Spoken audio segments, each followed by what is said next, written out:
Word up, Georgia Japan here.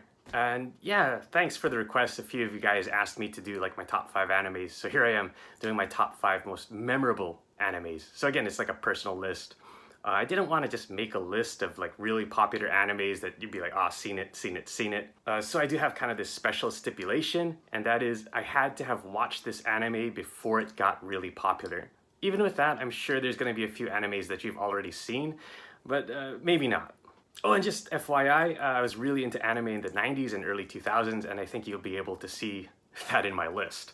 I'd like to give one honorable mention though, and that is to Initial D, as that greatly influenced my high school life. I don't know how much money I spent on that arcade machine trying to get my battle aura, and then do it all over again in the second stage. And yeah, I still rock out to the soundtrack even to this day, so honorable mention to Initial D. But yeah, without further ado, let's start the list. Number 5, Love Hina. Yeah, it's your typical kind of harem comedy anime. It follows Keitaro, who's made a promise to this girl at a very young age that they're gonna get into Tokyo University together and they're gonna get married. Only problem is he doesn't remember her name, and it could be any one of these ladies. I watched this back in high school, so I thought it was just interesting to see what university life would be. But I'd say the biggest reason why I liked it was because of its Christmas OAV. Christmas in Japan is basically a lover's holiday, and I didn't know that until I watched this Christmas OAV. And it kind of gave me this big romantic dream of what Christmas could be like for me in the future. I was like, oh yeah, that's gonna be like me. It's gonna be so glamorous. It's gonna be beautiful. Oh, I can't wait to move to Japan. It's gonna be great. Oh yeah, play that song. That's the song. Oh yeah.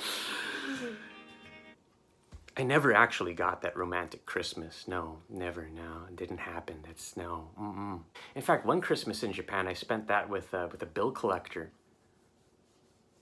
Anyway, for giving me that romantic dream back in high school, I give it the number 5 spot. Number 4, Full Metal Panic.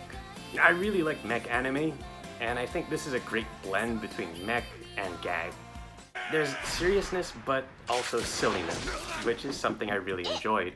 The sequels definitely gravitate more towards the gag anime aspect, but I still think they're really fun to watch. Actually, this anime was the last anime I watched before I moved to Japan, so I guess it kind of gets some unfair nostalgia points with me. I still think it's a great anime to watch. Number 3, Genshiken. Watching this was like looking into a mirror. The story starts off with Sasahara, a freshman in university who's thinking about joining a club. Doesn't know which club to join, if it's going to be the anime club, or the manga club, or this club, Genshiken.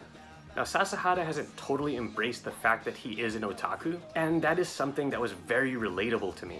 I guess now, like, anime and manga is much more accepted, and it's very common. But back in the 90s and early 2000s, it was not very cool to be an otaku. I remember people would ask me in high school, like, George, why do you study Japanese so much? And I'd be a little embarrassed. I'd just tell them, I want to work in Waikiki in tourism someday, you know, Japanese language skill. That's going to get my foot in the door in any job in the tourism industry. Well, George, you're so serious, man. Like, yeah. Deep down, it was because, you know, I just wanted to watch anime and manga and play Japanese games. But, so yeah, I could really relate to the character. Speaking of the cultural aspect of Genshiken, I think by watching it, you could really see what otaku culture was like in the early 2000s. And there's a sequel that was made a decade later, so if you watch that back to back, you could kind of just see how otaku culture has evolved over time, and I think that's really interesting. And it's for that reason I give it my number 3 spot. Number 2, Detroit Metal City. Yeah, I like gag anime, what can I say? And this is, in my honest opinion, the best gag anime. The story follows Negishi, an aspiring singer who wants to make this really sweet pop music. The problem is nobody likes his pop music, and he's roped into becoming the leader of a death metal band, which is on the rise of popularity, and he can't seem to escape the alter ego he's created of Krauser, a sadistic, vulgar beast of a man. And that's really where all the comedy comes from. It comes from the gap between Negishi's very sweet personality and Krauser's sadism. The anime does get really vulgar and there's some very explicit lyrics, but at its core I think it's an innocent comedy. The anime is pretty short, but there is manga if you really get into it, and there's also a live-action movie adaptation, and I think they were able to capture Krauser's craziness very well in live action. So it's definitely worth a watch. Okay, and now for my number 1 spot. You may be thinking, George, you just listed like 4 comedy animes. You might as well have called this top 5 comedies. Yeah, I like comedies, but my most memorable anime isn't a comedy. It's Berserk. Berserk is a story that I find myself still going back to and finding deeper appreciation in even after all these years.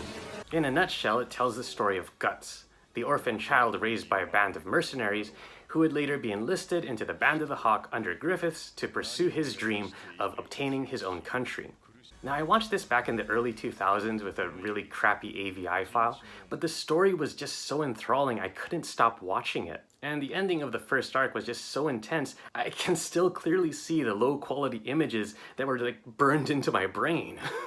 That's just how powerful a scene it was. It invoked all these different emotions in me, and I don't think I've ever been that wrapped up in a story. In fact, I was so enthralled by the story that I desperately wanted to know what happened next. So I actually went out and got the manga. Again, this is back in the 2000s. My Japanese ability was really crappy, but I'd be reading it. I'd be asking Japanese people, how do you read that kanji? I'm like, okay, thanks.